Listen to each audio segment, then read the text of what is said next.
I also want to speak to you without the filter of the fake news.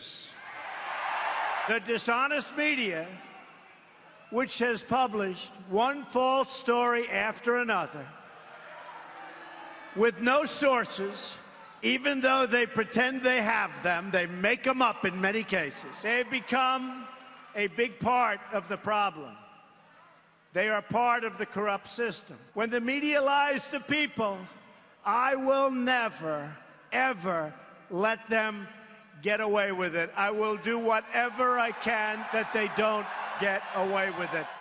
Well, that's President Trump last weekend blasting what he calls unfair treatment by the mainstream media, and at least one Democrat seems to agree with him. Former Rhode Island Governor and Senator Lincoln Chafee calling the full onslaught against Trump tiresome. As you may know, Governor Chafee served as a Republican senator before being elected as the state's independent governor and then switching to the Democratic Party in his run for president, also as mid-governorship, if you will. He joins us now live from Rhode Island. Governor, it's nice to have you on the program. Thank you, Jenna. Why did you choose those words, tiresome? Why did you feel that way? Well, it's a 4-year term, and we are the greatest country in the world because of our Constitution. And by the Constitution, Donald Trump is our president. And for those that are not happy about that, I didn't vote for him, and I disagree with 99.9% of his policies, but he's the president. He won the Electoral College.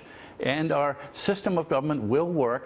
The branches of power, the legislature will check him, their checks and balances. So let's let him govern, is the way I feel about it. And what's been the reaction to those comments? I think others feel the same way, that it's you turn on the TV and it's just over the top criticism. And I think a lot of Americans do want to move on.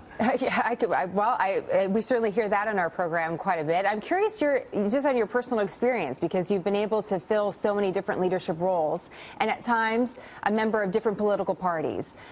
Based on what you've experienced, did you experience a double standard when you were a Republican versus a Democrat versus an independent in the way that the media covered you?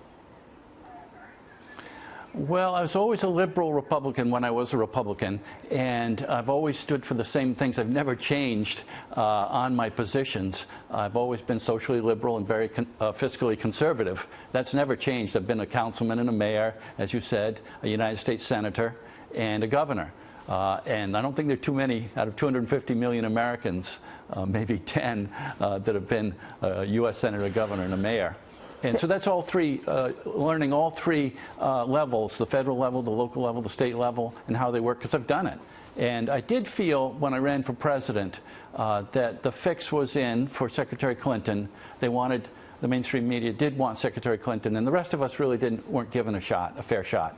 And the debate was really, the CNN debate was really the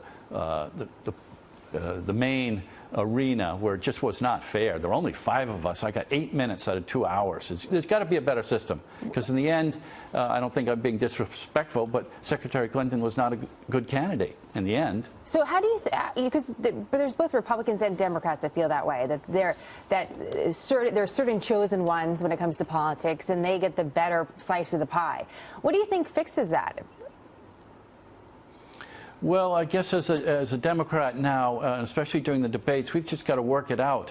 The Republicans had 18 or so candidates, and so they can't all be given the same amount of time. But when you have only 5, we've got to work it out so that it's a more fair opening for the American people to make a decision. Do we like these ideas or don't we? But if you don't get a chance to share them, I was never invited on a Sunday morning talk show, those Sunday morning network shows. And as I said, there's not too many Americans that have been a U.S. senator, governor, and a mayor. So I'm curious about that. What advice would you give President Trump? Just based on, I know you disagree with him as far as policy, but he is new to D.C., and that's a great thing, according to a lot of his supporters. But is there any piece of advice that you'd shared with him on how he can lead in that city and lead effectively? Well, Jen, I think he's similar from my experience. Jimmy Carter came in as an outsider, came as governor of Georgia, and it's just difficult to come into the Beltway, into the Capitol. There's just so much institution there as an outsider, and it's just going to take time. And I think Jimmy Carter had a rough start. but now looked back on as a good president. And I guess he had his troubles. But it's going to take time to learn how inside the Beltway works. And as you said, just give him a little time. We'll give him a little time, and we'll have you back as well. Governor Chafee, thank you so much for your time today. Thanks, Jenna.